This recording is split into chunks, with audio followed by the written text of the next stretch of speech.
बता दे रहा हूँ, इसको ध्यान से सुन लीजिए।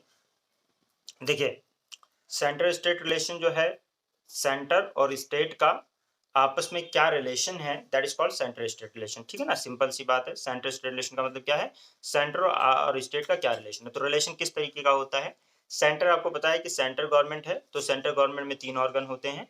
एक आपका होता है एग्जीक्यूटिव, एक होता है लेजिस्लेचर और एक होता है जुडिशरी। ठीक है ना, तीन चीजें होती हैं। अब जुडिशरी क्योंकि इंटीग्रेटेड हमारे यहाँ है, तो हम उसकी ज्यादा चर्चा नहीं कर रहे हैं यहाँ। हमारी जो बात है वो बेसिकली एग्जीक्यूटिव और लेजिस्लेचर की है। एग्जीक्यूटिव कौन होता है, जो कि कानून को इम्प्लीमेंट करता है, और लेजिस्लेचर कौन होता है, जो कानून को बनाता है। सिंपल है। इसी तरह स्टेट में भी लेजिस्लेचर होता है, विधानसभा और विधान परिषद। वहां पे जो कानून बनाता है, हमारा सेंटर के अंदर पार्लियामेंट बनाता है, उसी तरह विधानसभा विधान परिषद होता है, आपको पता है। और आपका एग्जीक्यूटिव जो होता है, वो एग्जीक्यूटिव एग्जीक्यूट करता है, कानून को इम्प्लीमेंट करता है। अब वहाँ सेंटर के अंदर एग्जीक्यूटिव कौन होता है, प्रेसिडेंट होता है, वाइस प्रेसिडेंट होता है, प्राइम मिनिस्टर होता है, काउंसिल ऑफ मिनिस्ट्री होती है, और आईएएस ऑफिसर्स वगैरह होते हैं, और भी लोग होते हैं ब्यूरोक्रेसी में। इसी तरह से स्टेट के अंदर जो होता है, वो आपका एग्जीक्यूटिव में गवर्नर होता है, चीफ मिनिस्टर होता है, काउंसिल ऑफ मिनिस्ट्री होती है। ठीक है। और उसके अलावा जो है अगर ब्यूरोक्रेसी की बात करते हैं, यहाँ भी ब्यूरोक्रेसी पाई जाती है स्टेट लेवल पे। उसके अलावा जो है आपका लेजिस्लेचर में आपका विधानसभा और विधान परिषद है। तो ये हमने देख लिया। तो कानून बनाने की पावर, जब 2 ऑर्गन है हमारे पास, एक सेंटर के अंदर है और एक स्टेट के अंदर है, तो सेंटर के अंदर कानून कौन बनाएगा, कौन से एरिया तक बनाया जाएगा, कहाँ पे इसका सेंटर का कानून लागू होगा, और कहाँ पे स्टेट कौन सी चीज़ों पे स्टेट कानून बनाएगा, और स्टेट का कानून कहाँ तक लागू होगा। तो ये बात जो है लेजिस्लेटिव में आप लोगों ने देखा कि भाई इंडिया का जो सेंटर कानून बनाता है, तो पूरे इंडिया के ऊपर लागू होता है, और एक्स्ट्रा टेरिटोरियल भी लागू होता है। और जो स्टेट कानून बनाता है, वो स्टेट स्टेट में ही लागू होता है। ठीक है ना, ये बात तो आपने समझ ली। और उस ये जुरिस्डिक्शन था। उसके अलावा कौन से मैटर पे कानून बना सकते हैं, ठीक है। तो हम तो मैंने बताया कि अब ये आता है कि भाई स्टेट लेजिस्लेचर और सेंट्रल लेजिस्लेचर। तो अब कानून बनाने वाली बात आ जाती है कि भाई कानून कौन बनाएगा, ठीक है, और कौन से मैटर पे कौन कानून बनाएगा, ये भी तो एक बात होती है। तो वहां पे हमने एक चीज क्लियर कट, आर्टिकल 246 कहता है कि स्टेट लिस्ट के अंदर स्टेट कानून बनाएगा, सेंटर में सेंटर कानून बनाएगा, और कंकरेंट में दोनों बना सकते हैं। ये बात समझ में आ गई। तो और ये लिस्ट कहाँ पे है, शेड्यूल 7 के अंदर है। शेड्यूल 7 के अंदर यूनियन लिस्ट है, स्टेट लिस्ट है और कंकरेंट लिस्ट है, 3 लिस्ट है। तो ये तो लेजिस्लेटिव रिलेशन की बात हो गई। और दूसरा जो है आपका एडमिनिस्ट्रेटिव रिलेशन है। एडमिनिस्ट्रेटिव रिलेशन में क्या होता है कि अब कानून को इम्प्लीमेंट कैसे होगा। तो इंस्टीट्यूट जो स्टेट है, उसके पास भी कई मशीनरीज हैं। स्टेट के पास भी मशीनरी है अपनी एग्जीक्यूटिव वाली, और सेंटर के पास भी अपनी मशीनरी है। तो आपको कानून जो है उसको कौन इम्प्लीमेंट कराएगा। तो जनरली अगर हम देखते हैं कि कानून को कौन इम्प्लीमेंट कराएगा, तो जनरली तो यूनियन वाले कानून को यूनियन को इम्प्लीमेंट करवाना चाहिए, स्टेट वाले कानून को स्टेट को इम्प्लीमेंट करवाना चाहिए। एक सिंपल सी बात है ना। लेकिन एक बार ये भी आप भी बात आती है, क्योंकि हमारे यहाँ ऑल इंडिया सर्विसेज भी हैं, जैसे आईएएस होता है वो ऑल इंडिया सर्विसेज होती हैं, और चीज़ें। तो एडमिनिस्ट्रेटिव रिलेशन थोड़ा सा कॉम्प्लेक्स हो जाता है, क्योंकि सेंटर को अब कहीं ना कहीं काम करवाना पड़ता है अपने बंदों को भेज के। तो यहाँ पे एक तो ये है कि एग्जीक्यूटिव पावर जो है, एक तो ये हो जाए कि सेंटर के मैटर पे सेंटर करवाए, स्टेट के मैटर पे स्टेट करवाए, ये तो होता है जनरली। उसके अलावा क्या होता है कि स्टेट को सेंटर की बात मानना जरूरी है। यानी स्टेट अगर कुछ, सेंटर अगर कुछ कहता है, तो स्टेट को उसको कंप्लाई करना पड़ेगा। और ये आर्टिकल 365 के तहत अगर वो नहीं मानता है बात को, तो इमरजेंसी भी लगाई जा सकती है वहां पे। ठीक है, तो आर्टिकल 365 के तहत, तो यानी कि सेंटर स्टेट की बात को मानने के लिए बाध्य है। यानी सेंटर ने अगर किसी एजेंसी को भेजा कि भाई हमारी एजेंसी जा रही है आपके स्टेट में काम करने, मतलब कुछ इन्वेस्टिगेट करने या कुछ भी काम करने, तो स्टेट उसको रोक नहीं सकता, मना नहीं कर सकता कि नहीं ये नहीं कर सकते। ये पर्दा बंद कर दो जरा, वहां से रोशनी ज्यादा तेज आ रही है, वो पीछे वाला। रिदा, हाँ, कि सेंटर यानी सेंटर जो है उसकी बात मानने के लिए स्टेट जो है वो बाध्य है, उसको कंप्लाई करना ही पड़ेगा। अगर नहीं करेगा तो फिर दिक्कत है। तो और इसमें ये है कि सेंटर जो है इतना पावरफुल है कि वो कानून बनवा कर भी और वैसे भी कर सकता है, मतलब काम करवा सकता है, तो दबाव रहता है उसका। दूसरा ये है कि सेंटर के डायरेक्शन को स्टेट को कुछ चीज़ों में कंपलसरी है मानना, जो कॉन्स्टिट्यूशन कह रहा है। वो आपको जो लिस्ट दी हुई है 4, उनको उन बातों के लिए, जिसकी construction and the maintenance of the communication वगैरह वाला, रेलवे वाला, और बच्चा और हिंदी मीडियम, और मतलब मदर टंग में इंस्ट्रक्शन देने वाली बात, अगर इंस्ट्रक्शन इसके रिलेटेड कोई सेंटर देता है स्टेट को, तो स्टेट को मानना जरूरी हो जाता है उन इंस्ट्रक्शंस को। उसके अलावा आपका म्यूचुअल डेलीगेशन, अगर स्टेट चाहे कि मेरा मतलब सेंटर के बंदा हमारे यहाँ काम करे, या स्टेट का कोई बहुत एफिशिएंट बंदा है, उसको सेंटर चाह रहा है कि उसकी ड्यूटीज़ को ले, तो ये म्यूचुअली भी एक-दूसरे को दे सकते हैं अपने बंदों को करने के लिए। जैसे मान लो रिदा बहुत अच्छी आईएएस ऑफिसर बन जाती हैं, वो सेंट्रल गवर्नमेंट की हैं या मतलब मान लीजिए उनका सिलेक्शन जो है वो यूपी में हो जाता है, अब यूपी गवर्नमेंट की तरफ से एक जॉब कर रही हैं और बहुत अच्छा काम कर रही हैं, तो इनको फिर सेंटर वालों को लगा किसी ऑफिसर को कि हाँ भाई इनको डेपुटेशन पे दिल्ली वगैरह में उसमें सेंटर के अंदर काम इनसे लेना चाहिए क्योंकि अच्छी प्लानिंग कर रही हैं। और ग्रास लेवल लेवल प्लानिंग है, तो उसमें वो आपको बुलवा सकते हैं, स्टेट गवर्नमेंट के एम्प्लॉयी हो फिर भी। जैसे कोई अच्छा यहाँ पे एडमिनिस्ट्रेटर है, तो उसको बुलाया जा सकता है, म्यूचुअल होता है डेलीगेशन। उसके अलावा सेंटर और स्टेट को कोऑपरेट करना एक-दूसरे के लिए ज़रूरी है हर चीज़ में, इसके लिए इंटर स्टेट काउंसिल भी बनाई गई है, जो आप आगे देखोगे। तो ये हमने यहाँ तक बातें कर ली थी। अब आती है बात ऑल इंडिया सर्विसेज़ की, जिसकी हम बात कर रहे थे। इतना समझ में आ गया आप लोगों के? कोई डाउट तो नहीं, दिक्कत तो नहीं? तुम्हें नदीम कोई दिक्कत नहीं? चलो ठीक है, तो ऑल इंडिया सर्विसेज़ में शेयर कर। चलिए ठीक है। तो ऑल इंडिया सर्विसेज़ की हम बात करते हैं। आपको मैंने पहले बताया है कि ऑल इंडिया सर्विसेज़ के अंदर हमारे यहाँ 3 सर्विसेज़ होती हैं। ऑल इंडिया का मतलब ये है कि सेंट्रल गवर्नमेंट की भी सर्विसेज़ होती हैं और स्टेट गवर्नमेंट की भी सर्विसेज़ होती हैं। मतलब दोनों तरह की सर्विसेज़ होती हैं। एक ऑल इंडिया होता है जो स्टेट के अंदर भी फंक्शन करेगा और सेंटर के अंदर भी फंक्शन करेगा। तो जैसे ये फेडरेशन वाला काम करता है, तो सेंटर एंड द स्टेट, ठीक है, also have their respective public services, जिसको हम लोग सेंटर सर्विसेज भी कहते हैं और स्टेट सर्विसेज भी होती हैं, यानी हमारी सेंटर सर्विसेज हैं, स्टेट सर्विसेज हैं। उसके अलावा इनके एडिशनल में हमारे पास ऑल इंडिया सर्विसेज भी हैं, ठीक है ना, ऑल इंडिया सर्विसेज दिख रहा है। ऑल इंडिया सर्विसेज में कौन कौन से आते हैं? IAS, IPS, IFS. इसको रट्टा मार लीजिए क्योंकि एग्जाम में क्वेश्चन आता आया भी हुआ है कि ऑल इंडिया सर्विसेज में क्या आता है। तो आईएएस, आईपीएस और आईएफएस, लेकिन ये एफएस मतलब फॉरेस्ट सर्विसेज है, ये आईएफओएस है एक तरह से, इंडियन फॉरेस्ट सर्विसेज है ये, ठीक है, फॉरेन सर्विसेज नहीं है। इसको आप जो फॉरेन सर्विसेज होती हैं वो सेंट्रल गवर्नमेंट के अंडर में है, ठीक है, ध्यान रखिएगा। ओके, आईएफएस जो होता है ना, इंडियन फॉरेन सर्विसेज, वो सेंट्रल गवर्नमेंट है, वो ऑल इंडिया सर्विस नहीं है, ठीक है ना, सेंट्रल गवर्नमेंट की सर्विस है। और ये जो आईएफएस है ये फॉरेस्ट वाली है, इंडियन फॉरेस्ट सर्विस। तो ये Indian administrative services, IAS, IPS Indian police services, और आईएफएस मतलब इंडियन फॉरेन नहीं, इंडियन फॉरेस्ट सर्विसेज। गेटिंग? समझ में आ रही है रिदा? ठीक है। तो यहाँ पे ये होता है कि ये जो सर्विसेज होती हैं, क्या नाम है आपका, पहले जो है 1947 के अंदर इंडियन सिविल सर्विसेज को कहा जाता था। आप लोग अभी जल्दी ही एक वीडियो पाएंगे इस तरह का कि मैंने आपका पूरा जो जितने भी civil servant, prominent civil services servant 1947 से पहले हुए हैं, जो प्रोमिनेंट रहे हैं, जिन्होंने कुछ इंपॉर्टेंट काम किया, उनका मैंने एक वो बना रखा है, वीडियो बना दिया है, रात में बनाया आज, जब मैं ट्रेन में आ रहा था। तो उसको मैंने अभी शेयर नहीं किया है, उसको मैं 1-2 दिन में करूँगा, कल परसों में, जानबूझ के, क्योंकि अभी ये जो वीडियोस कम वीडियोस शेयर करो तो वायरल भी होती हैं, तो मैंने इसलिए नहीं किया है। तो ये आपको मिलेगा 1947 से पहले के जो आईएएस ऑफिसर्स हैं उनका। और उसके बाद में फिर जो है ये इसको रिप्लेस कर दिया गया। 1947 से पहले इंडियन सिविल सर्विस होता था, उसको रिप्लेस करके आईएएस लाया गया। तो पहले आईसीएस कहा जाता था, ठीक है ना, इंडियन आईसीएस मतलब इंडियन सिविल सर्विसेज, अब इसको इंडियन एडमिनिस्ट्रेटिव सर्विसेज कहा दिया गया। और एक होता था आईपी, इंडियन पुलिस कहा जाता था इसको, इंडियन पुलिस, ठीक है ना, उसको रिप्लेस कर दिया, आईपीएस कहा गया है, ठीक है, इसको रिकॉग्नाइज किया by the constitution as all India services. तो इंडिया, आपको पता है कि 1947 में आईसीएस को रिप्लेस करके आईएएस बनाया गया, इंडियन एडमिनिस्ट्रेटिव सर्विसेज, और आईपी को रिप्लेस करके आईपीएस बनाया गया, इंडियन पुलिस सर्विसेज, ठीक है। और कॉन्स्टिट्यूशन ने इसको रिकॉग्नाइज किया as a all India services in 1966। इन दोनों को मतलब इन दोनों को जो है 1947 में रिकॉग्नाइज कर लिया। फिर 1966 के अंदर इंडियन फॉरेस्ट सर्विसेज को भी क्रिएट किया गया और इसको भी third all India service create की गई। तो इस तरह से 3 हमारे पास ऑल इंडिया सर्विसेज हैं, ठीक है, आईएएस, आईपीएस और आईएफएस, फॉरेस्ट सर्विसेज, ठीक है। और article 312 of Indian constitution authorise the parliament to create new all India services on the basis of आपको resolution pass by the Rajya Sabha. ये मैंने आपको पहले ही राज्यसभा की स्पेशल पावर में बताया था कि 2 पावर होती है, एक तो ऑल इंडिया नई सर्विसेज क्रिएट करनी हो तो राज्यसभा इंपावर कर सकता है पार्लियामेंट को, बताया था ना, और एक अगर स्टेट लिस्ट में कानून बनाना है तब भी। ये मैंने आप पार्लियामेंट वाले चैप्टर में देखिए, आप स्पेशल पावर, पार्लियामेंट वाला चैप्टर मैंने पढ़ाया था, उसमें जो स्पेशल पावर जो मतलब उसको देने की बात की थी कि स्पेशल पावर होती हैं, उसके लिए मैंने आपको इसमें ये दिया था, याद है? याद है?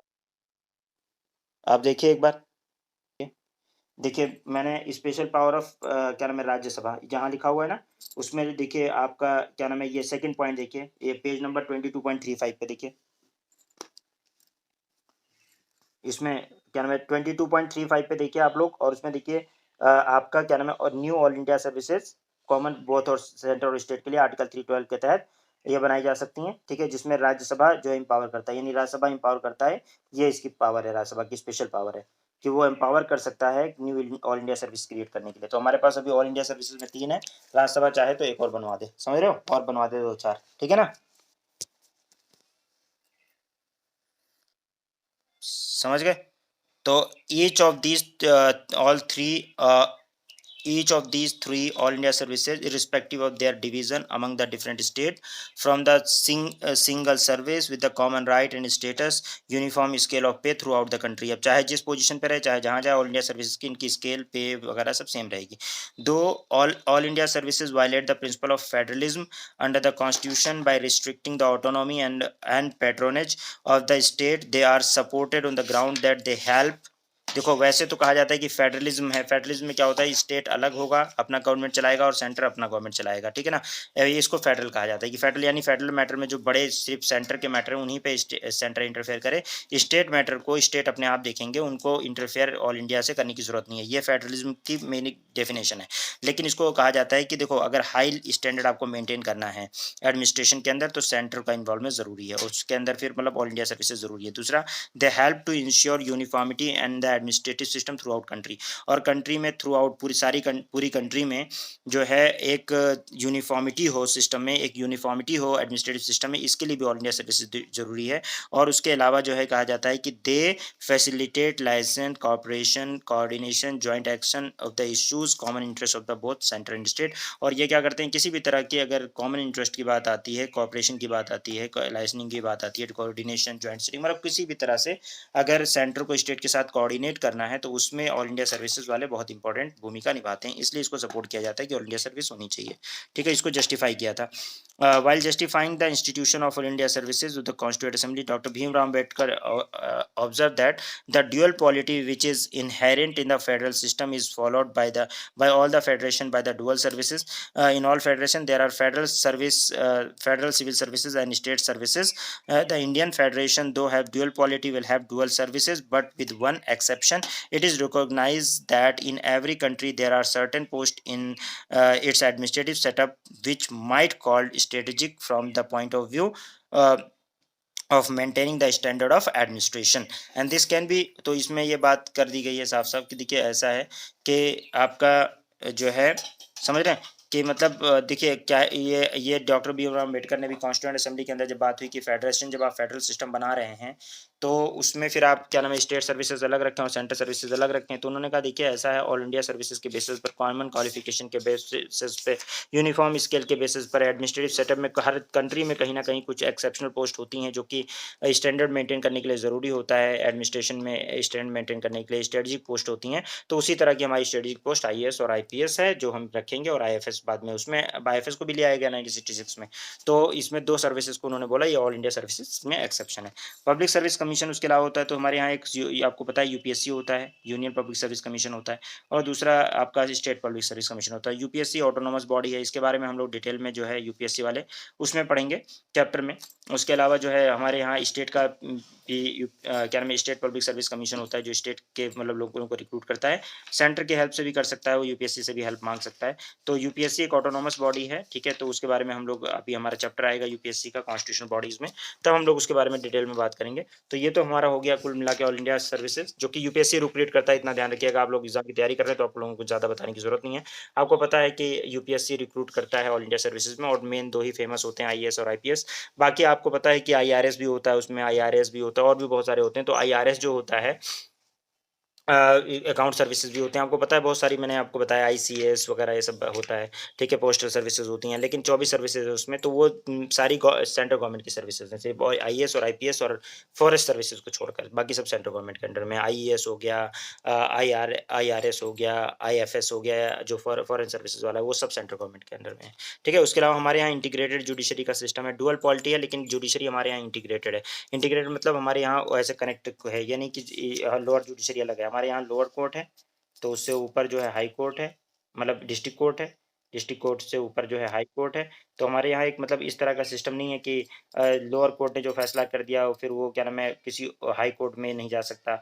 ये अगर स्टेट हाई कोर्ट में जा सकता है, सुप्रीम कोर्ट में नहीं जा सकता। हमारे यहाँ ऐसा नहीं है। हमारे यहाँ क्या है कि आप लोअर लोअर कोर्ट जाइए, आपको ना बात समझ में आए तो आप डिस्ट्रिक्ट कोर्ट जाइए, ना बात समझ में आए तो हाई कोर्ट जाइए, ना बात समझ में आए तो आप सुप्रीम कोर्ट जाइए। ठीक है, you have all the power to go to the supreme court, right? Clear?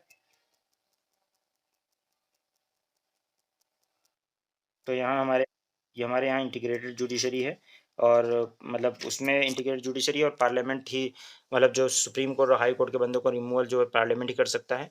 उसके अलावा हमारे यहाँ देखिए इमरजेंसी के टाइम पर कुछ चीज़ें मॉडिफाई हो जाती है। जब इमरजेंसी लगता है तो सेंटर और स्टेट के रिलेशन मॉडिफाई हो जाते हैं। जो नॉर्मल रिलेशन होते हैं उससे अलग हो जाती है कहानी। तो उसमें क्या होता है वो आपका आर्टिकल नेशनल इमरजेंसी का आर्टिकल याद रखिए, अभी अगला चैप्टर होगा जब हम आगे पढ़ेंगे तो उसी पढ़ेंगे। आर्टिकल 352 नेशनल इमरजेंसी लगेगी। ठीक है, तो उसमें बहुत डिटेल में आप इमरजेंसी में पढ़ेंगे तो टेंशन यहाँ लेने की ज़रूरत नहीं है। दूसरा स्टेट इमरजेंसी होती है 356 के अंदर, और मैंने एक और आर्टिकल बताया था आपको कल 365। ठीक है, 2 आर्टिकल्स के तहत जो है आपके यहाँ स्टेट इमरजेंसी लगती है, 365 एंड 356। ओके। उसके अलावा आपके यहाँ फाइनेंशियल इमरजेंसी भी लग सकती है। फाइनेंशियल इमरजेंसी आर्टिकल 368 के तहत लगती है। 3 बार आज तक नेशनल इमरजेंसी लगी है इंडिया में, 3 बार नेशनल इमरजेंसी लगी है। ठीक है, एक बार आपका 1965 में 62 में लगा था। ठीक है, एक बार जो है 1962 में इंडो चाइना वॉर 1962। ठीक है, 65 में यही वाली कंटिन्यू थी तो वॉर हुआ तो, लेकिन उसमें कुछ वो नहीं रहा। उसके बाद में फिर आपका जो है आप 71 में जब वो क्या नाम है आपका पाकिस्तान वाला वॉर हुआ तब लगाया। उसके बाद में फिर जो है आपका जो है पहले एक्सटर्नल एग्रेशन पे लगा, फिर उस पे लगा क्या नाम है आपका वॉर पे लगा, और फिर थर्ड 1975 में आपको पता है 75 की इमरजेंसी ज़्यादा फेमस है। 1975 में जो इमरजेंसी लगी थी वो आपको पता है इंदिरा गांधी वाली, वो इंटरनल डिस्टर्बेंस के नाम पे लगाई थी। तो 3 बार नेशनल इमरजेंसी लगाई गई है जो कि आपको फेमस है, आपको पता है। तो नेशनल इमरजेंसी 3 बार केवल लगाई गई है, तो 1975 के बाद नेशनल इमरजेंसी कभी नहीं लगी है। और प्रेसिडेंट रूल तो हमेशा हर स्टेट में लग जाता है, कभी भी हो सकता है। अभी अभी यहाँ पे सरकार ना बन पाए तो यहाँ इमरजेंसी लग जाए। स्टेट इमरजेंसी तो बीसीओ 200 बार, लगभग 100 150 200 बार तो इंदिरा गांधी ने लगा डाला होगा। ठीक है ना, स्टेट इमरजेंसी। उसके अलावा फाइनेंशियल इमरजेंसी भी अभी तक इंडिया में कभी नहीं लगी, क्योंकि क्यों नहीं लगी, क्योंकि इसमें सबकी सैलरीज कम होंगी, और कौन चाहेगा कि उनकी सैलरी कम हो जाए। खासकर जिन लोगों को इमरजेंसी लगानी है उन लोगों की सैलरीज पे इफेक्ट पड़ जाए, कब चाहेंगे। तो कितनी भी बड़ा क्राइसिस आ गया है लेकिन आज तक हमारे यहाँ फाइनेंशियल इमरजेंसी नहीं लगी है। आर्टिकल 368 के तहत, आर्टिकल 360 के तहत फाइनेंशियल इमरजेंसी लग सकती है। ठीक है, तो वो मैं हम लोग डिटेल में जो जो इमरजेंसी है इसको इमरजेंसी वाले चैप्टर है, अगला आपका चैप्टर है उसमें, मतलब इसके बाद एक चैप्टर के बाद फिर इमरजेंसी ही है। तो इमरजेंसी बहुत बड़ा चैप्टर है, उसको में हम डिटेल में पढ़ेंगे। ठीक है, अदर प्रोविज़न मैंने आर्टिकल 355 बता दिया था, जिसमें ये कहा था कि हर हर एक्सटर्नल एग्रेशन वगैरह से या इंटरनल डिस्टर्बेंस से सेंटर जो है स्टेट को 2 ड्यूटीज़ होती हैं सेंटर की, तो ये ध्यान रखिएगा, एक्सटर्नल एग्रेशन से और इंटरनल डिस्टर्बेंस से प्रोटेक्ट करेगा। ठीक है, और गवर्नमेंट इंश्योर करेगा कि मतलब वो कॉन्स्टिट्यूशन के प्रोविज़न के अकॉर्डिंग चले स्टेट। ये सारी चीज़ें हैं, और गवर्नर ऑफ द स्टेट वो अपॉइंट करेगा या प्रेसिडेंट। तो ये कुछ रिलेशंस के बारे में है, और उसके अलावा एक्स्ट्रा कॉन्स्टिट्यूशनल कुछ डिवाइसेज़ हैं जो कॉन्स्टिट्यूशन से ऊपर उठकर और सेंटर के स्टेट के ऊपर लागू करवाता है। जैसे नीति आयोग है, प्लानिंग कमीशन था पहले, अब नीति आयोग है, नेशनल डेवलपमेंट काउंसिल है, नेशनल इंटीग्रेशन काउंसिल है, सेंट्रल स्टेट। तो इसमें सब में मतलब उन लोगों को भी मेंबर बनाया जाता है, और ये बेसिकली कॉन्स्टिट्यूशन में नहीं मेंशन है बहुत सारी इसमें से चीज़ें। तो भी क्या नाम है जोनल काउंसिल वगैरह बनाकर और ये आपस में कोऑर्डिनेट करके सेंटर और स्टेट चलते हैं। ठीक है ना, समझ में आई बात? तो चीफ मिनिस्टर वगैरह ये सारी चीज़ें होती रहती हैं इसकी, तो ये हमने थोड़ा-सा देखा कि मतलब ये आपस में एक्स्ट्रा कॉन्स्टिट्यूशनल भी कुछ ना कुछ स्कीम वगैरह लगाते रहते हैं। लॉ मिनिस्टर मिल रहे हैं, तो सेंट में होम मिनिस्टर्स मिल रहे हैं सारी स्टेट के, तो इंटर स्टेट काउंसिल में सारे मिल रहे हैं जा के, तो ये सारी चीज़ें होती हैं। तो यहाँ तक हम लोगों ने जो है बातें कर ली कि भई इस तरह से हमारा जो है एक एडमिनिस्ट्रेटिव रिलेशन और जो है हमारा कौन-सा? कौन-सा? एडमिनिस्ट्रेटिव रिलेशन और कौन-सा रिलेशन? लेजिस्लेटिव रिलेशन होता है। ठीक है ना? ठीक है, अब हमारा जो है इसके बाद में अब आता है हमारा फाइनेंशियल रिलेशन। कौन-सा रिलेशन? फाइनेंशियल। तो आपका पार्ट 11 इतना ही था, मतलब 2 इतनी बातें थी। मुझे लगता है कि आपको समझ में आया होगा मेन-मेन बातें कि भई सेंटर और स्टेट जो है आपस में किस तरह से रिलेशन रखते हैं, कानून बनाने का और एडमिनिस्ट्रेशन चलाने का। कुछ इमरजेंसी वगैरह में मॉडिफाई भी होता है रिलेशन, जो कि इमरजेंसी में अभी है, क्योंकि चैप्टर बहुत लंबा है। इसमें और भी बातें, भी इमरजेंसी में बहुत सी बातें समझ में आएँगी कि अच्छा ऐसे होगा, ऐसे होगा। ठीक है ना? तो क्योंकि एक्सेप्शंस भी होते हैं और भी चीज़ें होती हैं। तो उसके बारे में बात करेंगे। तो ये दोनों बातें हमने कर ली हैं। आई होप कि यहाँ तक आपको लगभग-लगभग बात समझ में आ गई होगी। आ गई है रिदा?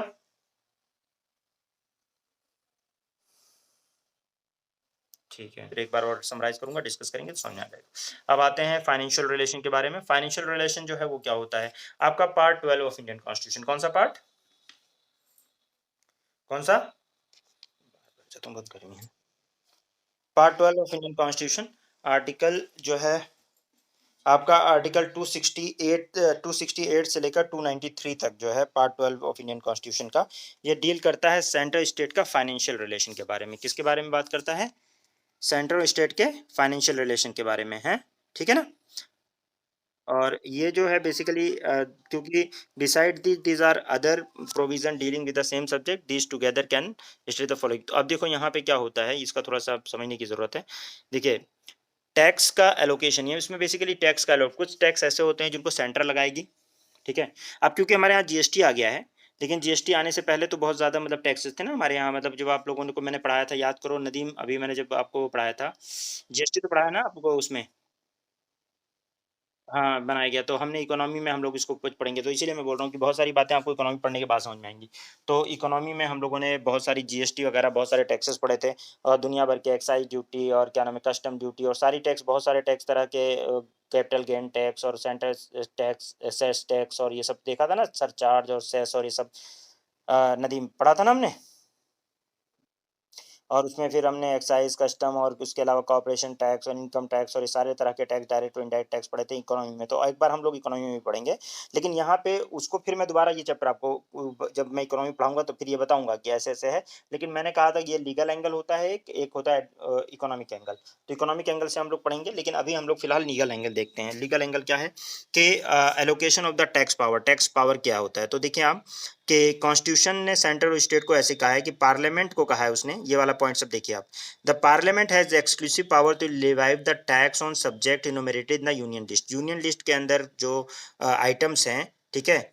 15 आइटम लगभग, ठीक है? उनके ऊपर 15 आइटम के ऊपर तो यूनियन को एक्सक्लूसिव पावर है, यूनियन लिस्ट में एक्सक्लूसिव पावर है पार्लियामेंट को कि वो उसके ऊपर टैक्स लगवाए, ठीक है?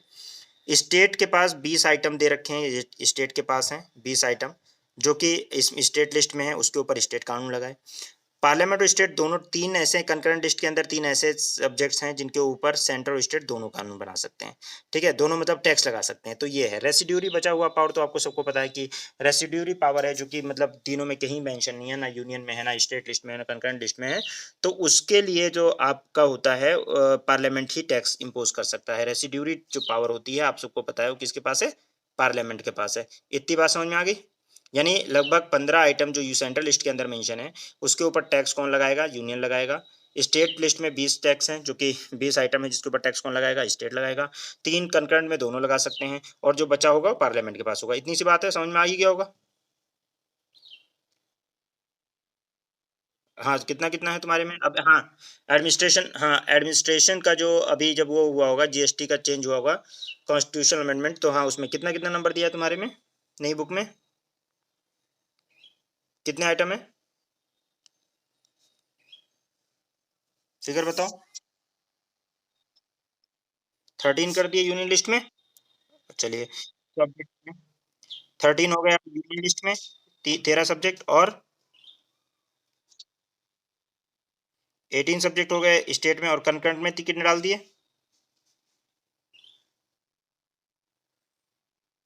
हैं? तो टैक्स एंट्री हटा दी है? इसमें हटा, मतलब इसमें से इसको हटा दिया ना, ठीक है। तो ये न्यू अपडेटेड हुआ है, ये आपकी अपडेटेड बुक में दे दे रखा है। तो इसको कर लीजिए। पहले ये था रेसिड्यूरी, और बचा हुआ जो रहेगा वो किस में रहेगा? तो 13 आइटम जो डाल दिए इन्होंने सेंटर में, और 18 डाल दिए स्टेट के अंदर, और इसके अलावा कंकरेंट लिस्ट से जो भी टैक्स के आइटम थे वो हटा दिए, है ना? क्योंकि जीएसटी आया तो बहुत कुछ चेंज कर दिया इन्होंने, ठीक है ना? तो यहाँ पे लेजिस्लेटिव एक्ट तो चेंज कर दिया। ओके, उसके बाद में फिर क्या करा इन्होंने? अच्छा, तो मैं ऐसा करता हूँ कि एक मिनट रुक जाओ। तो हाँ, ठीक है, तो ये वाली न्यू अपडेटेड देख लो। इसके अंदर जो है दे दिया कि थर्ट यूनियन के अंदर कितनी है आइटम्स? यूनियन के अंदर 13 आइटम हो गई, स्टेट के अंदर जो है दे दिया आपका क्या नाम है 18 आइटम, और उसके अलावा कंकरेंट लिस्ट के अंदर इन्होंने क्या किया कि कोई आइटम नहीं रखा। क्यों? क्योंकि but 101 constitutional amendment act had made an exception by making special provision respect to the goods and service tax. This amendment has conferred the concurrent power upon the parliament and state to make law concerning goods and services। तो goods and services tax के ऊपर तो दोनों कानून बना सकते हैं, तो एक अलग चीज़ है। क्योंकि जीएसटी को एक एक्सेप्शन दे रखा है, तो वो कोई मतलब ऐसा आइटम नहीं है। जीएसटी मतलब यह है कि जीएसटी है, गुड्स एंड सर्विस टैक्स है, उसके ऊपर दोनों कानून बना सकते हो, दोनों के पास पावर है। ये तो आपने पढ़ा ही है ना। उसके अलावा रेसिड्यूरी पावर मैंने बता दिया किसके पास होता है। रेसिड्यूरी किसके पास है? पार्लियामेंट के पास है। तो ये हो गया obligation of the state and the union, हमने देख लिया। अब ये इसके बाद आप देखें जरा कि यहाँ पे tax, the constitution also draw a distinction between the power to levy and collect a tax and the power to appropriate and ये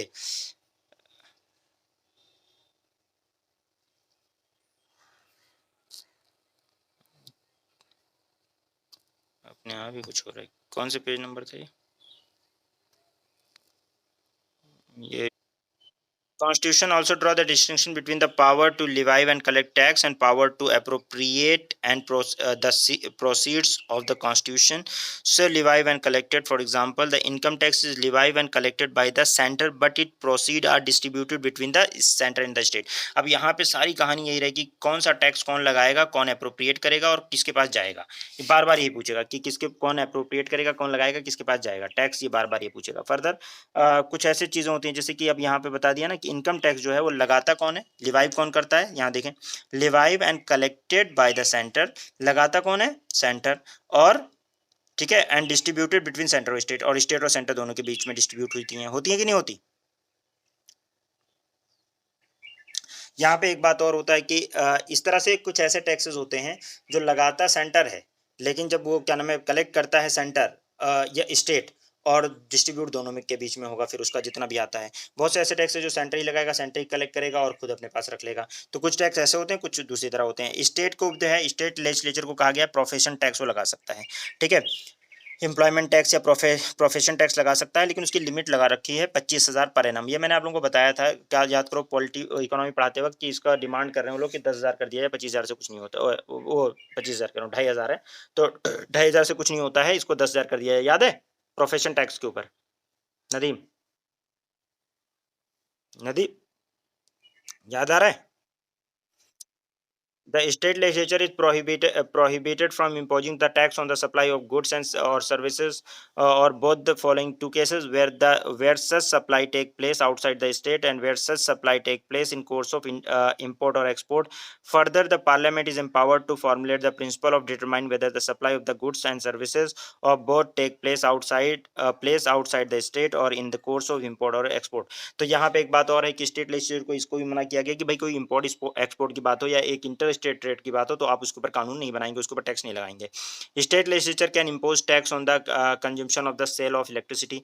स्टेट लेजिस्लेचर जो है वो टैक्स इम्पोज कर सकता है किसके ऊपर, सेल ऑफ इलेक्ट्रिसिटी के ऊपर, but no taxation can be impose on the consumption और द सेल ऑफ इलेक्ट्रिसिटी। तो किस में कर सकता है imposition of the tax on the sale of electricity, ठीक है, किसके ऊपर कर सकता है, कंज्यूमशन और sale of electricity state legislature कर सकता है, but no tax can be impose on the consumption और the sale of electricity which is, कौन सी चीज़ के लिए, जैसे इलेक्ट्रिसिटी के मतलब सेल के ऊपर और कंज्यूमशन के ऊपर टैक्स लगा सकता है, कौन लगा सकता है, स्टेट। लेकिन दो चीज़ों पे नहीं लगाएगा। एक ए में कि अगर वो सेंटर का है, यानी कंज्यूम बाय द सेंटर का, सेंटर कंज्यूम कर रहा है और सोल्ड टू द सेंटर, या तो सेंटर को बेचा जा रहा है, तो उसमें टैक्स नहीं लगाएगा। दूसरा, consume in the construction maintenance corporation of any railway, अगर रेलवे वगैरह के ऊपर कोई मतलब वो है, तो सेंटर उसके ऊपर भी मतलब सेंटर गवर्नमेंट का कोई मतलब रेलवे वगैरह बना रही है सेंटर कोई कंपनी, तो उसके ऊपर भी टैक्स जो है स्टेट नहीं लगाएगा। नहीं तो अदरवाइज इलेक्ट्रिसिटी वगैरह के डिस्ट्रीब्यूशन पे, कंज्यूमशन और सेल पे टैक्स लगा सकता है। State legislature can impose tax in respect of any water और electricity stored, generated, consume, distributed और sale by any authority established by the parliament for regulating और developing any inter state river. तो inter state river और river valley, but such law is to be effected should be reserved for the president consideration and receive his assent। यानी कि अगर कोई कानून ऐसा है कि कोई वाटर मतलब कोई हाइड्रो पावर वगैरह का है, अगर उसके ऊपर यानी हाइड्रो पावर का प्रोजेक्ट है कोई इलेक्ट्रिसिटी का, जो पानी से बन रहा है इलेक्ट्रिसिटी, अगर उसके ऊपर किसी ऐसे स्टेट में, तो वहाँ पे अगर स्टेट अपना टैक्स लगाना चाह रहा है, तो उसके लिए उसको क्या करना पड़ेगा, प्रेसिडेंट से एसेंट लेना पड़ेगा, और प्रेसिडेंट एसेंट दे सकता है तो लगा सकता है, ठीक है ना। तो ये कुछ कॉन्स्टिट्यूशन ने प्रोविजन बना रखे हैं आफ्टर कॉन्स्टिट्यूशन अमेंडमेंट, यानी जब कॉन्स्टिट्यूशन के अंदर अमेंडमेंट हुआ है, तो ऐसी कुछ चीज़ें रहने ऐड की गई हैं कि भाई जो जीएसटी आया है, तो जीएसटी के बाद में बहुत सारी चीज़ें चेंज की गई हैं। तो उसमें से एक ये है कि जीएसटी मतलब 101 कॉन्स्टिट्यूशनल अमेंडमेंट के अंदर जीएसटी आया है और बहुत चेंज हुआ। तो पुरानी किताब में एकदम अलग चीज़ें दे रखी हैं, इस किताब में अपडेट की गई हैं आफ्टर जीएसटी। तो इसको ध्यान रखिए। Distribution of the tax revenue का डिस्ट्रीब्यूशन कैसे होगा? 80th कॉन्स्टिट्यूशनल अमेंडमेंट 2000 और 101 कॉन्स्टिट्यूशनल अमेंडमेंट 2016 ने काफ़ी मेजर चेंजेस इसमें किए हैं, यानी जो ज़्यादा चेंज हुआ है जीएसटी में, वो एक्चुअल में पार्ट 12 में ही हुआ है। 80th constitutional amendment was enacted to give effect to the recommendation of the 10th finance commission. 10th finance commission की जो रिपोर्ट थी, उसको इफेक्ट में लाने के लिए इसको 80th कॉन्स्टिट्यूशन अमेंडमेंट किया गया था। The commission recommended that out of the total income obtained from the certain आपका central tax and duties 29% should go to the state. इसमें 10th फाइनेंस कमीशन ने कहा था कि जो भी मतलब आप, फाइनेंस कमीशन यही बताता है, फाइनेंस कमीशन का आर्टिकल कौन सा, 280, ध्यान रखिएगा, ठीक है। तो वो यही बताता है कि देखिए जितना भी आप पैसा वैसा वसूल रहे हैं, तो उसका कितना स्टेट को मिलना चाहिए। तो उसने बताया था कि 29% कम से कम स्टेट को जाना चाहिए, and this is known as alternative scheme of devolution the and come into effect, ठीक है, come into effect retrospective from the April 1996. This amendment was bought, ठीक है, has bought several center taxes and duties like corporation tax, custom duties, at per with the income tax, यानी tax on the income other than agriculture income, as far as their constitutionally mandate sharing with the state is concerned। तो यहाँ पे clear हो गया कि भाई ये सब चीज़ें आपको स्टेट के साथ मतलब शेयर भी करना है। और 101 कॉन्स्टिट्यूशन अमेंडमेंट ने तो पूरा चेंज ही कर दिया, पूरा जीएसटी आ गया इसमें। Pave the way for introduction of the new tax regime, उसमें न्यू टैक्स रिजिम आ गया, जीएसटी आ गया। पहले बहुत तरह के टैक्स होते थे, पूरी कंट्री में यूनिफॉर्म टैक्स ले आया गया, जीएसटी ले आया गया, ठीक है ना। However the amendment conferred concurrent taxation power upon the parliament and the state legislature to make law for levying GST on every transaction of supply of goods and services or both। The GST replace a number of, आपको पता है GST ने बहुत सारे taxes को, indirect taxes को हटा दिया था, ठीक है। Indirect taxes levied by the union and the state government and is intended to remove cascading effect, और बहुत सारा कुछ है, वो मैंने आप लोगों को कैस्केडिंग इफेक्ट वगैरह बताया। इसमें सेंटर एक्साइज ड्यूटी है, एडिशनल एक्साइज ड्यूटी है, excise duty levy under the on the medicine tax, और ये सब इंटरटेनमेंट, बहुत सारे टैक्स, यानी जितने भी टैक्स उस समय के थे, जो भी था, ये सारे टैक्सेस आप पढ़ेंगे, इकोनॉमी में पढ़ाऊंगा तब डिटेल में आपको बताऊंगा कि ये सारे टैक्सेस को हटा दिया गया है, ध्यान रखिएगा, अमेंडमेंट करके। और आर्टिकल 268A जो था, वो सर्विस टैक्स के बारे में था, उसको भी डिलीट कर दिया गया है। और उसमें एंट्री 92C थी, सब ये सब डिलीट करके, और फाइनली सिर्फ एक यूनिफॉर्मिटी लेकर आए हैं कि भाई एक ही टैक्स होना चाहिए, GST, goods and service tax, जिसको आपका क्या नाम है, सेंटर और स्टेट दोनों लगाएंगे और पूरा यूनिफॉर्म रहेगा। तो बहुत सारे इनडायरेक्ट टैक्सेस जो थे, जिसमें एक्सटी और दुनिया भर की मतलब बहुत की एडिशनल एक्साइज ड्यूटी और ऐसा वैसा, मतलब सेल टैक्स और वेट और ये वो सब हटा दिया, सारे इनडायरेक्ट टैक्सेस को उठा के जीएसटी के अंदर डाल दिया गया। तो इसको ध्यान रखिएगा। टैक्स, और ये मैं और आपको डिटेल में कौन कौन से टैक्स थे उसकी डेफिनेशन क्या है, और कैपिटल गेन टैक्स क्या होता है, डीडीटी क्या होता है, टैक्स डिडक्शन एट सोर्स क्या होता है, ठीक है ना। और मतलब ये सारी चीज़ें जो है हम लोगों ने पढ़ी हुई हैं, इकोनॉमी में हम लोगों ने, नदीम ने पढ़ी हुई है, लेकिन आप लोगों को भी डिटेल में इंशाल्लाह बात करेंगे, है ना। हमने 2-3 दिन लिया था इसके लिए, नदीम याद है। हाँ, ऑफ्ट्राई क्या होता है, और फिर क्या नाम है, सेस क्या होता है, सरचार्ज क्या होता है, टैक्स ऑन टैक्स कैसे है ना, वो सारी चीज़ें। फिर हमने इनको इनकम टैक्स को भी कैलकुलेट किया था कि कैसे कैलकुलेट करते हैं, मैंने 2 दिन कैलकुलेट करवाया था, आप लोगों को याद करो, याद है ना। सुपर रिच लोगों का कैसे कैलकुलेट करते हैं, और नॉर्मल हम लोगों का कैसे टैक्स स्लैब क्या होता है, वो सब याद करो, पूरा बहुत अच्छे से बताया था ना। हाँ, तो फिर वो सारी चीज़ें अब ये लोग इकोनॉमी में आप लोग पढ़ेंगे, तो इसलिए यहाँ पे नहीं पढ़ना है, यहाँ पे सिर्फ ये लीगल एंगल पढ़िए। तो tax levied by the centre but collected and appropriated by the state, article 268। 268 कहता है कि वो टैक्स जो सेंटर लगाता है, लेकिन कलेक्ट और अप्रोप्रिएट कौन करता है, स्टेट करता है। This category include the stamp duty on the bill of exchange, cheque, promissory note of insurance, transfer of shares and others. It proceeds and these duties levy within any state do not form a part of the constituted fund of India but are assigned to the state। ये वो taxes होते हैं जो tax लगाता तो centre है लेकिन collect कर अनअप्रोप्रिएट कौन करता है, स्टेट का, और ये कंसोलिडेटेड फंड ऑफ इंडिया में नहीं जाते, ये असाइन कर दिए जाते हैं उस स्टेट को। गेटिंग? यानी सेंटर लगा देता है लेकिन कलेक्ट और अप्रोप्रिएट कौन करता है, स्टेट, और स्टेट को ही दे दिया जाता है। ठीक है ना, क्लियर? क्या समझ में आया बात? जैसे टैक्स लगाने बता दिया कि सेंटर ने कि ये टैक्स लगाना है, इतना इतना लगाना है, ठीक है, लगा लिया। लगाने के बाद क्या होता है कि ये जो होते हैं इसको टैक्स कलेक्ट करेगा, ठीक है ना, और ये स्टेट का कंसोलिडेटेड फंड का पार्ट नहीं बनेगा। ठीक है, ये जो है this proceed these duties levy within any state do not form a part of consolidated fund of India। ध्यान रखिएगा कंसोलिडेटेड फंड में नहीं जाएगा, लेकिन ये असाइन कर दिया जाएगा किसको, स्टेट को ही दे दिया जाएगा कि ठीक है आप ये अपने पास रखिए और इससे काम करिए। ठीक है ना, ओके, समझ रहे हो बात को? उसके बाद में क्या है, टैक्स लिवाइव, आर्टिकल 269 ये क्या कहता है, ये वो टैक्स हैं, tax लिवाइव and collected by the centre but assign to the state. अब इसको क्या होगा, पहले वाले में क्या हुआ है कि सेंटर लगा रहा है लेकिन कलेक्ट और अप्रोप्रिएट कौन कर रहा है, स्टेट। यहाँ पे क्या हो रहा है, सेंटर लगा भी रहा है और कलेक्ट भी सेंटर कर रहा है, लेकिन किसको दे दे रहा है, स्टेट को दे दे रहा है। ठीक है, ये 69 में है। तो these taxes fall under this category, tax on the sale और purchase of goods other than newspaper in the course of interstate trade और commerce, tax on the consignment of the goods in course of interstate trade. यानी interstate trade का जो होता है ना, वो collect को करेगा और अप्रोप्रिएट कौन करेगा, सेंटर करेगा, लेकिन देगा किसको, स्टेट को दे देगा। ठीक है ना, net proceed of this tax do not form the part of consolidated fund of India, they are assigned to the concern state in according with the principle laid down by the parliament. Parliament जिस भी तरह से कहेगा वो state को दे दिया जाएगा, यानी कि दोनों में से जिस स्टेट को देने के लिए कहेगा दे देंगे। उसके अलावा आपका जो होता है levy and collection of the goods and service tax in the course of interstate trade and commerce। interstate trade and commerce के उसमें आपका आर्टिकल 269। अस्सलाम वालेकुम ईशान, उठ गए, माशाल्लाह माशाल्लाह माशाल्लाह।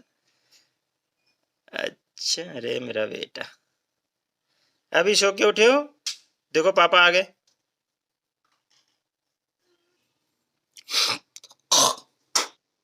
ठीक है, तो देखें ऐसा है कि मेरा बेटा उठ गया है, सो रहा था, मैं जब से आया हूँ ईशान सो रहा था। Goods and service tax is on the supply in the course of interstate trade or commerce are levied and collected by the center, but this tax is divided between the center and the state in the manner provided by the parliament on the recommendation of GST council। Article 269 है, आपको पता है GST council, उसके बारे में क्या होगा कि मतलब वो इन टैक्सेस की बात करता है, इंटर ट्रेड के में और कॉमर्स में जो टैक्स लगाए जा रहे हैं उसको रिकमेंड करेगा GST काउंसिल, पार्लियामेंट डिसाइड करेगा कि कितना स्टेट को देना है कितना सेंटर को देना है। Further the parliament is also authorise to formulate the principle for determine the place of supply where the supply of the goods and services or both take place in the course of interstate trade or commerce। तो यहाँ पे आपको बहुत अच्छे से पता है कि GST जो होती है ये आपका इंटर स्टेट ट्रेड पे अगर GST लग रही है तो लिवाइव कौन करेगा, कलेक्ट कौन करेगा, सेंटर। लेकिन टैक्स डिवाइड किसके बीच में किया जाएगा, सेंटर और स्टेट के बीच में, और वो कितना कितना डिवाइड होगा, वो GST काउंसिल रिकमेंडेशन देगा और पार्लियामेंट उसके ऊपर कानून बनाएगा। गेटिंग? हाँ, आर्टिकल 270 कहता है कि tax लिवाइव and collected by the centre but distributed between the centre and the state. वो टैक्स जो लगाएगा और कलेक्ट करेगा सेंटर, लेकिन डिस्ट्रीब्यूट किया जाएगा सेंटर और स्टेट दोनों में। तो ये कैटेगरी के स्टेट कौन से हैं, all taxes and duties referred to the union list except the following, कुछ को छोड़कर, और जितने भी मुनी, ठीक है, जितने भी ये कुछ टैक्सेस को छोड़कर जितने भी टैक्सेस हैं उनको, ठीक है, tax लिवाइव and collected by the centre but, ठीक है, levy and collected by the centre but distributed between the centre and the state, article 270। ठीक है ना, द कैटेगरी इंक्लूड कौन कौन सी चीज़ें इंक्लूड होती हैं इसमें, यूनियन लिस्ट की सारी चीज़ें सिवाय किसके, duty and tax referred in article 268, 269, 269 ए में जो मेंशन है उनको छोड़ दो, बाकी सारे। ठीक है, surcharge and the tax on the duties referred in article 271 ये भी इसमें आएगा, अभी नीचे आ रहा है। एनी सेस लिवाइव और फॉर द स्पेसिफिक पर्पज, ये कोई भी सेस अगर लिवाइव किया जा रहा है। The manner of distribution of the net proceed of these taxes duties is prescribe by the president on the recommendation of the finance commission. अब फाइनेंस कमीशन रिकमेंडेशन देगा तो किया जाएगा। टैक्स ये कौन सा है, ये लिवाइव और कलेक्ट करेगा सेंटर बट डिस्ट्रीब्यूट होगा बिटवीन सेंटर और स्टेट, ये आर्टिकल 270 वाली बात है। सरचार्ज और certain tax on duties for the purpose of the purpose of the centre, article 271 है ये, कहता है parliament can at any time levied the surcharge on on tax, यानी सरचार्ज मतलब होता है टैक्स ऑन टैक्स, वो आप लोग इकोनॉमी में अच्छे से पढ़ोगे, and duties refer to in the article 269 and 270, ठीक है, जो कि ऊपर मेंशन है, the proceed of such surcharge go to the center exclusively, in other words the state has no share in these surcharge। ध्यान रखिएगा कि सरचार्ज, मैंने पहले ही बताया कि सरचार्ज हमेशा सेंटर के पास जाता है और सेंटर स्टेट इसको देने के लिए, सेंटर स्टेट को देने के लिए बाध्य नहीं है सरचार्ज को, ठीक है ना। However GST is exempted from this surcharge, in other word this surcharge can not be impose on the GST, GST के ऊपर सरचार्ज नहीं लगाया जाता है। टैक्स ऑन टैक्स मतलब ज़्यादातर इनकम टैक्स के ऊपर सरचार्ज लगाया जाता है। मैंने आपको बताया था कि 10% का ऐसे ऐसे सरचार्ज लग जाता है जब आपका क्या नाम है एक लिमिट से ज़्यादा इनकम होती है, याद है नदीम? अमीरों का टैक्स होता है, टैक्स ऑन टैक्स लग जाता है। तो अगर टैक्स ऑन टैक्स सरचार्ज वगैरह लगता है तो इसको ये सेंटर के पास रहता है, स्टेट के पास है, और जीएसटी के ऊपर सरचार्ज, जीएसटी के ऊपर सरचार्ज नहीं लगता है, इनकम टैक्स के ऊपर में नहीं लगता है, ठीक है ना। Tax लिवाइव and collected and retained by the state, कुछ ऐसे टैक्स होते हैं जो कि लिवाइव भी करेगा, कलेक्ट भी करेगा और रिटेन भी स्टेट ही करेगा। ये टैक्सेस कौन से हैं?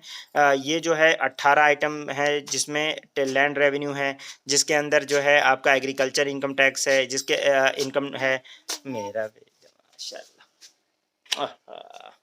बाबू मेरा है, ले ले, हाँ, ठीक है। 18 the duty is in respect of, अच्छा दूसरा, duty in respect of the succession of the land, और इसी तरह excise duty in respect of the succession of the land, state duty in respect of the agriculture land, tax on that land. तो इस तरह के 18 ये पूरे item है, देख लीजिए। इसके ऊपर जो है स्टेट खुद क्या नाम है कानून वो लगाएगा टैक्स, और खुद ही अपने पास रख लेगा, देगा ही नहीं किसी को, ठीक है ना। ओके, तो ये तो टैक्स की बात हो गई।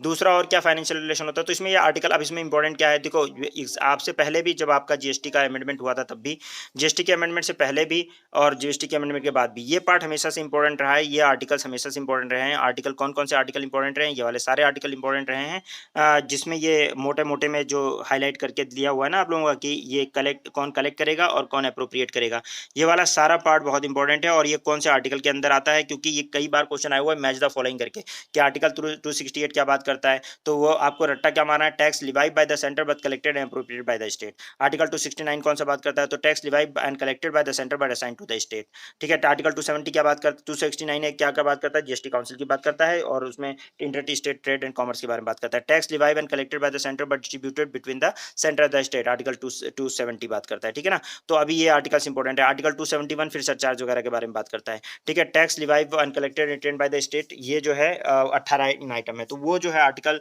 268 से लेकर 271 तक वो आर्टिकल आपको मतलब दिमाग में रखना है कि किस बारे में बात करता है। क्या कर लोगे, कोई मुश्किल काम है?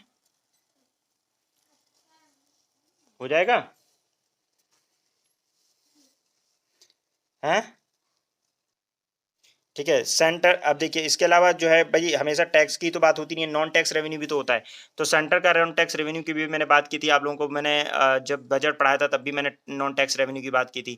तो the receipt from the following major sources of non tax revenue, centre का पोस्ट है, टेलीग्राफ है, रेलवेज है, बैंक है, broadcasting, coinage and the currency, centre public sector enterprises, escheat, lapse, और ये सब सेंटर का पैसा आता है, इससे नॉन टैक्स का पैसा इससे आता है सेंटर के पास। स्टेट के पास जो है वो किससे आता है नॉन टैक्स का पैसा, इरिगेशन से, फॉरेस्ट्री से, फिशरी से, स्टेट पब्लिक सेक्टर इंटरप्राइजेस से, स्ट्रीट और क्या नाम है लैब से। अब स्ट्रीट और लैब्स क्या है ये मैं आपको बता चुका हूँ, जिन लोगों को नहीं बताया है वो टेंशन ना लें। अभी हमारा जो है आपका लास्ट लक्ष्मीकांत के का एक चैप्टर है, पीछे आप जब जाओगे यानी चैप्टर नंबर वो यानी खत्म होने से 2-3 चैप्टर पहले कि authorities of the centre and the state, authority किस किस पे सेंटर के स्टेट है, तो उसमें स्टेट, स्टेट, लैब्स और ये सारी चीज़ें हम लोग पढ़ेंगे कि सेंटर का किस किस के पास पावर होती है, किन किन चीज़ों पे सेंटर का अधिकार होता है। तो ये हम लोग पढ़ेंगे, लास्ट के चैप्टर्स हैं जब आपका खत्म होने वाला होगा तब। तो उसमें एक पूरा chapter he authority of the centre करके, तो वहाँ पे उस पर हम लोग स्टेट, लैब्स वगैरह सबकी बात करेंगे, then will discuss about it. तो यहाँ पे बात याद रखो कि बहुत सारा ऐसा भी है कि जो नॉन टैक्स का रेवेन्यू, जो टैक्स मतलब से नहीं आता, जो कि गवर्नमेंट की कमाई होती है, गवर्नमेंट चाहे वो पोस्ट ऑफिस, टेलीग्राफ, रेलवे से कमाए, चाहे बैंक से कमाए, स्टेट भी इसी तरह इरिगेशन, फॉरेस्ट्री वगैरह से कमाए। सेंटर अपने हिसाब से कमाता है, सीपीएसयू से कमाता है, सेंट्रल पब्लिक सेक्टर इंटरप्राइजेस से, स्टेट एसपीएसयू से कमाता है, स्टेट पब्लिक सेक्टर इंटरप्राइजेस से। उसके अलावा ग्रांट इन एड मिलता है स्टेट को, स्टेट सेंटर जो होता है वो ग्रांट देता है, ठीक है ना। Tax between the centre and the state, तो वो ग्रांट वगैरह भी मिलता है। कुछ स्टेचुटरी ग्रांट होता है जो कि कंपलसरी देना ही देना है, ठीक है। स्टेचुटरी ग्रांट या डिस्क्रेशनरी, दो तरह के ग्रांट होते हैं। स्टेचुटरी ग्रांट जो कि देना ही देना होता है, और डिस्क्रेशनरी ग्रांट जैसे आपको पता है कि डिस्क्रेशन है, देना चाहे तो दे नहीं तो ना दे। तो आर्टिकल 275 जो है वो स्टेचुटरी ग्रांट की बात करता है, और आर्टिकल 282 जो होता है वो डिस्क्रेशनरी ग्रांट की बात करता है। 275 क्या करता है article, empower the parliament to make grant to the state which are in the need of financial assistance and not to every state. Also different sum may be fixed for the different state. This sum are changed on the charge on the Constituted Fund of India every year. Apart from this general provision, the Constitution also provide for the specific grant for promoting the welfare of the scheduled tribe in the state, or for raising the level of administration of the scheduled areas in the state, including the state of Assam, and the statutory a grant under Article 275, both general and specific, are given to the state on the recommendation of the Finance Commission. तो ये statutory grant होता है, अगर parliament इसके ऊपर कानून बना दिया कि इतना तो आपको देना ही देना है स्टेट को, तो आपको देना ही पड़ेगा, चाहे आप जैसे, तो ये चार्ज हो जाता है कंसोलिडेटेड फंड ऑफ इंडिया के ऊपर, आप इसको मना नहीं कर सकते, ठीक है, देने से। दूसरा होता है डिस्क्रेशनरी ग्रांट होता है, और ये फाइनेंस कमीशन की रिकमेंडेशन होती है। उसके अलावा डिस्क्रेशनरी ग्रांट होता है आर्टिकल 282 में, empower both centre and the state to make any grant for any public purpose even if it is not their respective legislative competence. अगर मान लीजिए कोई स्पेसिफिक है तो वो दे सकता है, उसमें ज़रूरी नहीं है कि कानून बनाया जाए, और ये डिस्क्रेशनरी ग्रांट होता है, लेकिन इसमें मन करे तो दे, सेंटर मन करे तो ना दे, लेकिन वही स्पेशल पर्पज़ के लिए दिया जाता है। अदर ग्रांट होता है the constitution also provide for the third type of grant in aid, but for the temporary period. Thus, a provision was made for the grant in levy of the export duties of jute and jute product of the state of Assam, Bihar. वो ये temporary grant कुछ time के लिए भी बनाया जा सकता है, जरूरत पड़ने पर किसी के लिए। और उसके बाद में फिर आपको पता है GST goods and service tax council है, ये आपका होमवर्क भी रहेगा आज का, आपको जीएसटी काउंसिल पढ़ना है। जो आप लोग ऑलरेडी कर चुके हैं उन लोगों को जरूरत नहीं है, बस रिवाइज कर लीजिएगा, जैसे कि नदीम वगैरह कर चुके हैं जीएसटी काउंसिल, ऑलरेडी उनको होमवर्क मिल चुका है। जिन लोगों को नहीं मिला एक बार जीएसटी काउंसिल पढ़ेंगे। याद करो नदीम, होमवर्क मिला था आप लोगों को भी जीएसटी काउंसिल का, मिला है होमवर्क कि नहीं मिला है? नतीजा है ना, ठीक है। तो the smooth of effective administration of the goods and tax services, GST required cooperation and cooperation. अच्छा, ठीक है, तो फास्ट नहीं करते हैं, स्लो कर देते हैं। ओके, ठीक है। देखिए ऐसा है कि हमारा हमने जीएसटी बस दो ही मतलब टॉपिक्स हैं, इसके बाद तो फिर इंटर स्टेट क्या नाम है, इंटर स्टेट की वो हो जाएगी। तो जिस दो टॉपिक्स हैं तो मैं स्लो कर दे रहा हूँ। देखिए ऐसा है कि इसको बस दो चीज़ें याद रखें। एक होता है आपका, जैसे हमारे पास दो काउंसिल होते हैं टैक्स के लिए, हमारे पास दो एडमिनिस्ट्रेटिव सेटअप्स हैं, ठीक है ना, दो एडमिनिस्ट्रेटिव सेटअप्स हैं टैक्स के लिए। एक हमारे पास है जीएसटी काउंसिल, आर्टिकल 279 ए, ठीक है, 279 ए, जिसको हम GST goods and service tax council करते हैं, और एक आर्टिकल 280, दो हैं, ठीक है ना। और ये एक जिसमें से जीएसटी की बात करता है, गुड्स एंड वो सर्विस टैक्स काउंसिल की बात करता है जीएसटी काउंसिल की, और दूसरा फाइनेंस कमीशन की बात करता है, ठीक है, एक बात ये समझ लीजिए। और जीएसटी काउंसिल क्या होता है, जीएसटी काउंसिल इसके लिए बनाया गया है, मैं बता दे रहा हूँ फिर आप कर लेंगे आराम से। जीएसटी काउंसिल इसलिए बनाया गया है कि जीएसटी को ठीक से सुचारू रूप से इम्प्लीमेंट किया जाए, ठीक है ना। जीएसटी काउंसिल जो है उसको किस लिए बनाया गया है कि वो सही से इम्प्लीमेंट किया जाए। 101 कॉन्स्टिट्यूशनल अमेंडमेंट जो किया गया, ठीक है, 101 कॉन्स्टिट्यूशनल अमेंडमेंट 2016 में उसने जीएसटी काउंसिल को बनाया, और आर्टिकल 279 ए एम्पावर करता है प्रेसिडेंट को कि वो जो जीएसटी काउंसिल कॉन्स्टिट्यूट करवाए, ठीक है। और आप इसमें क्या होता है कि चीफ मिनिस्टर जो होता है, ओ क्या नाम है आपका, वो होता है जो फाइनेंस मिनिस्टर होता है वो इसका जीएसटी काउंसिल का चेयरमैन होता है, ठीक है ना भाई। हम्म। और जो है मिनिस्टर ऑफ स्टेट होता है, मेंबर होता है, और उसके अलावा स्टेट के जो मिनिस्टर होते हैं, जो रेवेन्यू या टैक्स के जो मिनिस्टर होते हैं, वो इसमें मेंबर होते हैं। तो जीएसटी काउंसिल जो होती है बेसिकली उसका मेन काम जो होता है वो क्या करना होता है कि जीएसटी को इम्प्लीमेंट करवाना है, गुड्स एंड सर्विस टैक्स को इम्प्लीमेंट करवाना है। बात समझ में आ रही है? बस इतनी सी बात आप अगर समझ लो। आर्टिकल 279 ए के तहत जीएसटी काउंसिल बनाया गया है, उसमें टैक्स को रेगुलेट करना, ये मीटिंग करता रहता है कि जीएसटी के कितना लगनी चाहिए कितना नहीं करनी चाहिए, तो ये जीएसटी काउंसिल की मीटिंग से होता है। यूनियन फाइनेंस मिनिस्टर इसका चेयरमैन होता है, ठीक है। हाँ भाई नदीम साहब, क्या कंपोजिशन है जीएसटी काउंसिल का? बोलो। हम्म। हम्म। उसके बाद हाँ, और सेक्रेटरीट को देखता है। और ये minister of state for revenue and finance वाला जो है, रेवेन्यू वाला, वो रहेगा। और उसके अलावा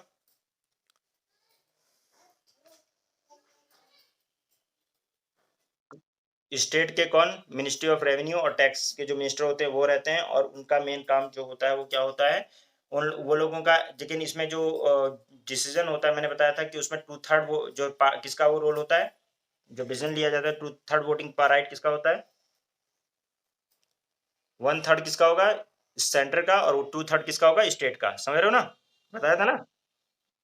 तो वो सारी बातें हैं इसमें। तो आर्टिकल 279 ए जो है वो जीएसटी काउंसिल की बात करता है। उसको बस इतना ध्यान रखो रिदा कि उसका जो चीफ, उसका जो मतलब मेन वो है बंदा, फाइनेंस मिनिस्टर है। और उसके अलावा जो है ministry of state for revenue वगैरह जो होता है, यानी ये उसके असिस्टेंट के लिए होता नहीं है, मिनिस्टर ऑफ स्टेट, मैंने बताया मिनिस्टर ऑफ स्टेट वो रहता है, प्लस स्टेट के जो भी टैक्स और रेवेन्यू के मिनिस्टर होते हैं वो लोग इसके मेंबर होते हैं। और ये लोग जो है मीटिंग करते हैं और ये लोग डिसाइड करते हैं कि कितना टैक्स लगेगा, किस पे लगेगा, किस पे नहीं लगाया जाएगा, कितना किसका शेयर होगा। ये सब जीएसटी को ठीक से इम्प्लीमेंट करने के लिए ये होता है, लॉज प्रिंसिपल्स वगैरह डिसाइड करना, उसको एप्रोप्रिएट करवाना, उसको सारा। तो ये सारा जो है थ्रेशोल्ड लिमिट वगैरह तय करना, ये सब जीएसटी काउंसिल का काम है। और फाइनेंस कमीशन होता है। फाइनेंस कमीशन जो होता है ये क्वासी जुडिशियल बॉडी है। आर्टिकल 280 के अंदर 5 साल के लिए फाइनेंस कमीशन बनाया जाता है। और इसके अंदर जो है मतलब जो उनको इकोनॉमी की समझ है, चीफ जस्टिस हो या जिसको, या जज हो सुप्रीम कोर्ट के, या जिनको इकोनॉमी की समझ है, उन लोगों को रखा जाता है। 5 मेंबर रखे जाते हैं। ठीक है। और इस इनका मेन काम क्या होता है, इनका मेन काम होता है कि स्टेट को कितना ग्रांट मिलना चाहिए, कितना उसका शेयर होना चाहिए, वो सब डिसाइड करना होता है फाइनेंस कमीशन का। और फाइनेंस कमीशन का एक आपको पता है, आर्टिकल 280 है ऑफ इंडियन कॉन्स्टिट्यूशन, जो कि फाइनेंस कमीशन के बारे में बात करता है। ठीक है, फाइनेंस कमीशन के बारे में बात करता है। और आप लोगों ने इसके फाइनेंस कमीशन का चैप्टर नंबर आप लोग देख लीजिएगा। इसमें आप लोगों का जो वो है ना, वो क्या नाम है, इसका चैप्टर नंबर जो है आपका 45, वो फाइनेंस कमीशन के बारे में बात करता है। आपका बुक उठाइए और देखिए फाइनेंस कमीशन के बारे में। आर्टिकल 280 बात, वो चैप्टर नंबर 45 बात करता है, जिसमें बोलता है कि जज ऑफ हाई कोर्ट और one qualified to be a जज ऑफ जज, और जिसको स्पेशल नॉलेज हो फाइनेंस वगैरह में, वो रहता है। तो आपका चैप्टर नंबर 45 जो है बुक में देख लीजिए, वो फाइनेंस कमीशन के बारे में बात करता है। उसका मेन काम क्या होता है, फंक्शन क्या होता है, कि सेंटर को स्टेट, और सेंटर और स्टेट का जो है वो डिस्ट्रीब्यूशन की कितना किसका पैसा, मतलब किसको कितना पैसा दिया जाना चाहिए, कितना किसका डिस्ट्रीब्यूशन होना चाहिए, वो होना। आज तक 15 फाइनेंस कमीशन बन चुकी हैं। जो 15th जो फाइनेंस कमीशन है, उसके चेयरमैन एनके सिंह हैं, आपको पता होना चाहिए। और उनको 2020 से लेकर 2026 तक की रिकमेंडेशन उनकी मानी जाएगी, जो है एनके सिंह की कमेटी की। और मैं कब से फाइनेंस कमीशन पढ़ रहा हूँ, 12th finance commission. M Khusru का नहीं पढ़ा है मैंने, लेकिन मैं C Rangarajan, Vijay L Kelkar, Y V Reddy और उसके बाद में एनके सिंह, ये मैंने जो है मैं तब से पढ़ रहा हूँ। मतलब इन सब की रिपोर्ट मैंने पढ़ी हुई है, मतलब सबकी recommendations. Doctor C Rangarajan, doctor उसके बाद में विजय एल केलकर, उसके बाद विजय एल केलकर के बाद में फिर वाई वी रेड्डी हम लोग पढ़ रहे थे जब हम लोग एग्जाम दे रहे थे। उस समय हम लोग विजय एल केलकर और वाई वी रेड्डी के पढ़ते थे। आप लोग एनके सिंह की पढ़िएगा। ठीक है ना। तो ऐसे रिकमेंडेशन आती हैं तो उनको आपको पढ़ना होता है कि भाई जीएसटी काउंसिल, ये जो है आपका फाइनेंस कमीशन, वो रिकमेंडेशन देता है। और ये बहुत इंपॉर्टेंट बॉडी होती है, लेकिन ये कॉन्स्टिट्यूशनल बॉडी है। लेकिन नीति, वो जो फाइनेंस प्लानिंग प्लानिंग कमीशन होता था, इससे रिपोर्ट मांग लेता था, इससे पूछ लेता था, चीज़ें क्वेश्चन कर लेता था। इसीलिए फाइनेंस कमीशन ये फाइनेंस कमीशन उससे नाराज रहता था कि हम तो कॉन्स्टिट्यूशन के अंदर मेंशन है भाई, हमें तो कॉन्स्टिट्यूशन में बना के दिया हुआ है कि भई आप लोग रहो, आठ हर 5 साल पे बनाया जाए और रिकमेंडेशन दिया जाए कि क्या करना है, मतलब कितना टैक्स में किसका कितना रहेगा। इसमें बहुत इंपॉर्टेंट है वाई वी रेड्डी की रिकमेंडेशन 42% वाली, वो आप लोग उसमें फाइनेंस वाले लेक्चर में आप लोगों ने पढ़ा भी है, उसमें इकोनॉमी वाले में, तो उसमें हम बात करेंगे। इसके अलावा जो 46 चैप्टर है आप लोगों का, देखिए 46 चैप्टर जो है वो बात करता है गुड्स एंड सर्विस टैक्स के बारे में। देखो दिख रहा है, तो यहाँ पे थोड़ा-सा जीएसटी दिया हुआ है, सिर्फ़ आर्टिकल 79 दिया हुआ है, इसमें पूरा-पूरा चैप्टर दे दिया है आपको, मैंने बताया, इसीलिए इसको हम डिटेल में आगे पढ़ेंगे। तो स्टेप इसमें जीएसटी काउंसिल एस्टेब्लिश 101 कॉन्स्टिट्यूशन 2016 के अंदर किया गया। तो इसके अंदर यूनियन फाइनेंस मिनिस्टर इसका चेयरमैन होता है। इसमें जो है यूनियन मिनिस्टर होता है स्टेट का इंचार्ज ऑफ रेवेन्यू एंड और फाइनेंस, तो वो उसका क्या नाम है दूसरा मेंबर होगा। और minister of in charge in the finance और taxation of other minister nominated by हर स्टेट के वो मेंबर होते हैं। तो इसके अलावा जो है यूनियन कैबिनेट वगैरह के भी कुछ बंदे होते हैं, उनको वोटिंग राइट जिनको नहीं होता। बाकी जो भी डिसीजन होगा काउंसिल की वर्किंग होगी उसमें ये है वेटेज सेंटर का जो है वो 1/3 वेटेज होता है और स्टेट का जो है वो 2/3 वेटेज होता है। ये दोनों पॉइंट्स देखिए आपका अगले पेज पे 46.2 पे लिखा हुआ है जो मैंने आपको बताया। बस यही कुछ बातें आपको जीएसटी के बारे में, जीएसटी काउंसिल के बारे में जाननी चाहिए। जीएसटी के ऊपर जितनी भी बातें करनी है या जीएसटी के ऊपर जितने भी डिसीजन लेने हैं वो जीएसटी आर्टिकल 279 ए के तहत जीएसटी काउंसिल लेता है। बस आप इतना याद रखें, आपका काम हो जाएगा। तो ये चैप्टर भी आपके लिए बहुत है। ये सब एक एक दिन में 10-10 चैप्टर होते हैं, ये वाले छोटे वाले पीछे वाले जो हैं, लेकिन इसको हम पढ़ेंगे आराम से। आप लोगों का लेकिन होमवर्क है, आप लोग फाइनेंस कमीशन और जीएसटी काउंसिल लिखेंगे, ठीक है? ओके,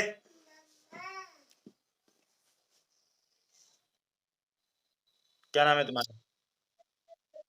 हाँ, ये दोनों आर्टिकल 279 और 280 जो चैप्टर में 45 46 दिखाया आपको ना, हाँ, उसको आप लोग नेट से सर्च करके अभी कंपोजिशन कौन है, कौन-कौन मिनिस्टर है, क्या है, वो सारा दोनों ये वो दोनों बॉडी से लिख लीजिए। बाद में भी लिखना ही है तो क्या फ़ायदा, अभी लिख लोगे तो और अच्छा रहेगा। ये जितना भी मतलब ये ध्यान रखो कि जीएसटी के ऊपर जितनी भी रिकमेंडेशन है, वो देगा आपका क्या नाम है जीएसटी काउंसिल आर्टिकल 279 ए।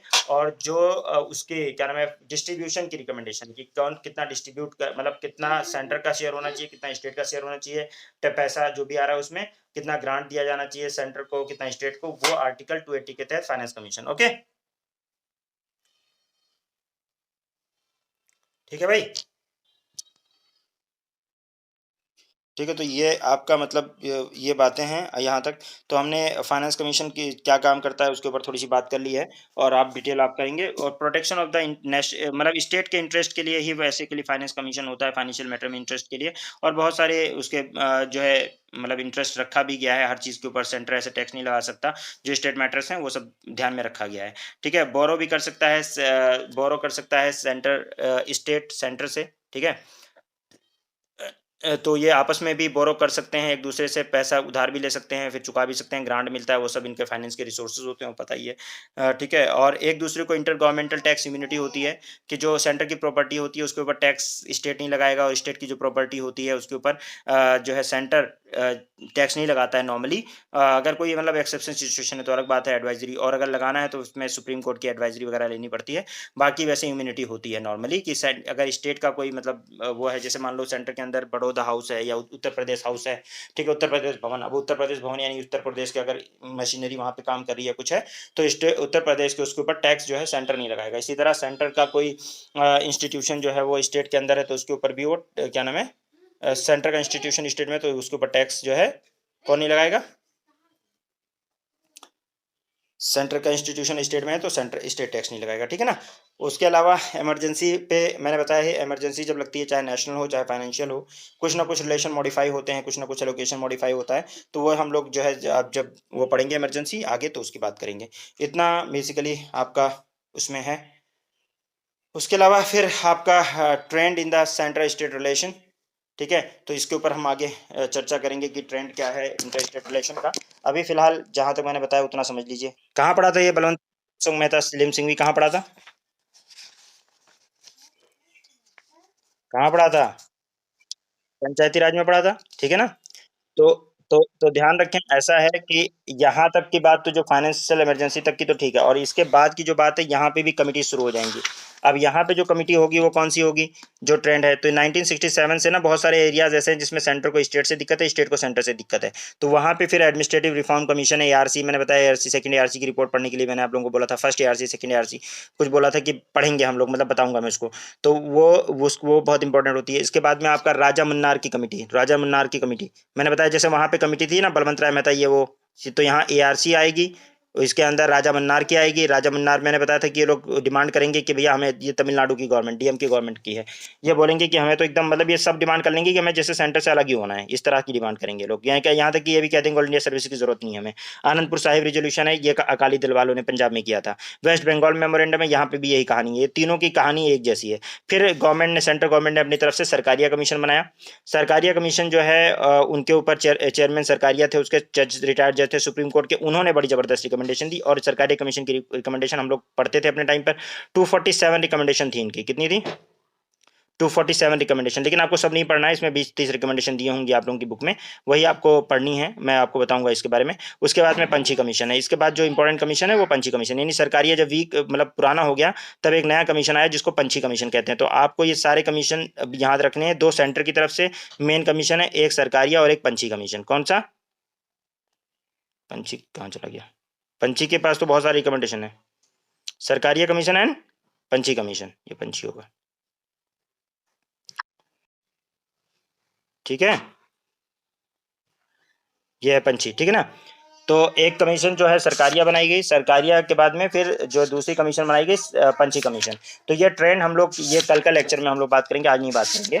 नेक्स्ट लेक्चर में हम सरकारी और पंछी की बात करेंगे, और इसके अलावा जो बाकी कहानी है, ये मेन जो बातें हैं, जो करंट वाली बातें वो ये है, बाकी ये हिस्ट्री वाली बातें हैं। और आगे जब मेंस के लिखने के टॉपिक्स हैं कि पंछी ने क्या कहा, सरकारिया ने कहा सेंटर स्टेट रिलेशन में इन लोगों को क्या मतलब दिक्कत क्या है, ये बाकी आप लोगों का फाइनेंशियल रिलेशन तक ही वो चैप्टर था। और इसके बाद में ये चैप्टर का लास्ट एग्जाम है, ये जो सेगमेंट है ये वाला, जिसमें हम लोग ट्रेंड देखेंगे सेंटर स्टेट रिलेशन का कि कैसे बदला है, मतलब पहले लोग क्या डिमांड कर रहे थे और बाद में जो है क्या हुआ। तो इसमें पहले स्टेट की डिमांड के लिए जो कुछ कमिटीज़ हैं, जिसमें राजा मन्नार कमेटी, ठीक है, राजा मन्नार, उसके अलावा आनंदपुर साहब और वेस्ट बंगाल मेमोरेंडम, ये स्टेट की तरफ से है, और उसके अलावा सरकारिया और जो पंछी है ये सेंटर की तरफ से है।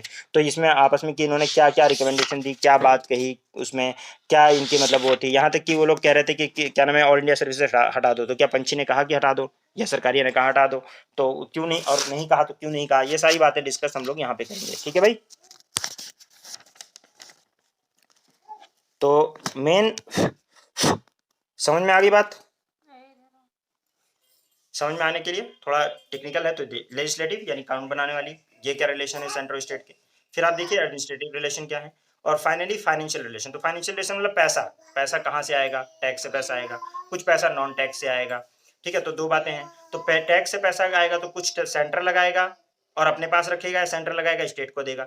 देखो ये होता है ना कि मैंने कह दिया ये कलेक्ट करना है, जैसे मैंने कहता हूँ स्कूल में कि फीस कलेक्ट करनी है, लेकिन कलेक्ट कौन करता है, क्षमा कलेक्ट करती है। अब उसमें यह है कि कलेक्ट करके मुझे देगी, या मैं उसको असाइन कर दूंगा कि तुम ये स्कूल में लगा दो, या मुझे दे देगी। तो ये सेंटर और स्टेट का रिलेशन इस तरह से समझो। तो इस तरह से ये है फाइनेंशियल रिलेशन की, कानून मैं बनाऊंगा कि ये टैक्स लगना चाहिए, ये फीस लगनी चाहिए, ये चीज होनी चाहिए, तो सेंटर ने कानून बना दिया।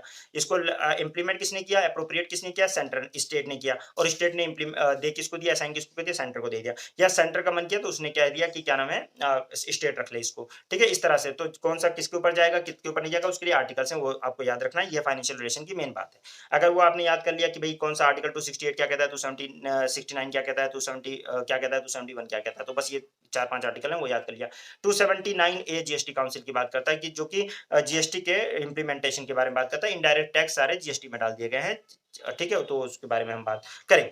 उसके बाद में जो कि आपको कई बार जीएसटी काउंसिल आता रहेगा, तो आपको उसकी टेंशन लेने की जरूरत नहीं है। और जो इतना भी पैसा आपका है उसका आपस में कैसे डिस्ट्रीब्यूशन होगा, क्या होगा, उसको फाइनेंस कमीशन आर्टिकल 280 के तहत बात करता है। तो ये आपको बात होगी। अब यहाँ तक हम लोगों ने जब बात कर ली, तो ये कैसे डिस्ट्रीब्यूशन क्या होगा, फिर फाइनेंस कमीशन पढ़ेंगे, फिर आपको ये बात आ जाएगी। तो ये चैप्टर बीच बीच में आता रहेगा, फिर नेशनल इमरजेंसी पढ़ेंगे, फिर आएगा। तो ये बातें क्योंकि ये इंटरेस्ट रिलेशन में सारी सेगमेंट होते हैं, तो बहुत सारे अलग अलग चैप्टर्स की बातें ला रहे हैं, इसलिए थोड़ा सा आपको दिक्कत हो रही होगी हल्की फुल्की, लेकिन एक ओवरऑल बात समझ लीजिए। अभी हमें इमरजेंसी भी पढ़ना है, हमें जीएसटी काउंसिल भी पढ़ना है, और हमें फाइनेंस कमीशन भी पढ़ना है, तो उसमें आपको ये पिक्चर और क्लियर हो जाएगी। अब यहाँ तक की बातें जब समझ में आ जाती हैं कि भाई हमें लेजिस्लेटिव रिलेशन समझ में आ गया कि हाँ भाई 7 शेड्यूल के अंदर लिस्ट है, list union list, state list, concurrent list. उसके ऊपर यूनियन यूनियन पे कानून बनाएगा, स्टेट स्टेट पे कानून करेगा, और कानून बनाएगा, और कंकरेंट पे दोनों बना सकते हैं। रेसिड्यूरी पावर आर्टिकल 248 के तहत सेंटर के पास है, उसमें पार्लियामेंट कानून बना सकता है। एडमिनिस्ट्रेटिव रिलेशन में क्या है, एडमिनिस्ट्रेशन बेसिकली जो है सेंटर सेंटर के लिए करेगा, स्टेट स्टेट के लिए करेगा, लेकिन आपस में म्यूचुअल डेलीगेशन भी कर सकते हैं, एक दूसरे के बंदे को भी यूज कर सकते हो, ऑल इंडिया सर्विसेज वाले दोनों जगह पे सर्व कर सकते हैं। ये हो गया एडमिनिस्ट्रेटिव। फाइनेंशियल रिलेशन मतलब कुछ टैक्स ऐसे होते हैं जैसे जो सेंटर लगाता है और सेंटर कलेक्ट करता है और स्टेट को दे देता है। कुछ टैक्स ऐसे होते हैं जो सेंटर लगाता है, स्टेट कलेक्ट करता है और सेंटर को दे देता है। कुछ ऐसे टैक्स होते हैं जो दोनों आपस में डिस्ट्रीब्यूट कर लेते हैं। कुछ ऐसे टैक्स होते हैं जो सेंटर लगाएगा, स्टेट कलेक्ट करेगा और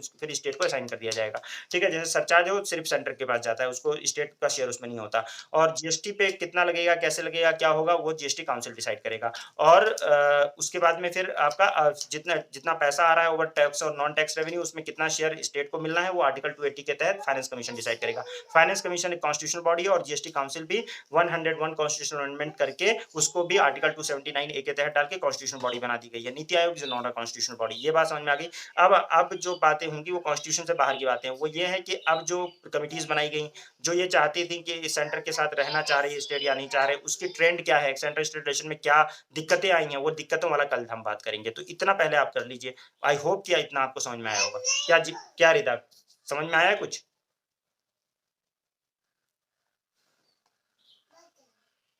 हुँ? हैं? रिदा समझ में आया? कुछ समझ में आया?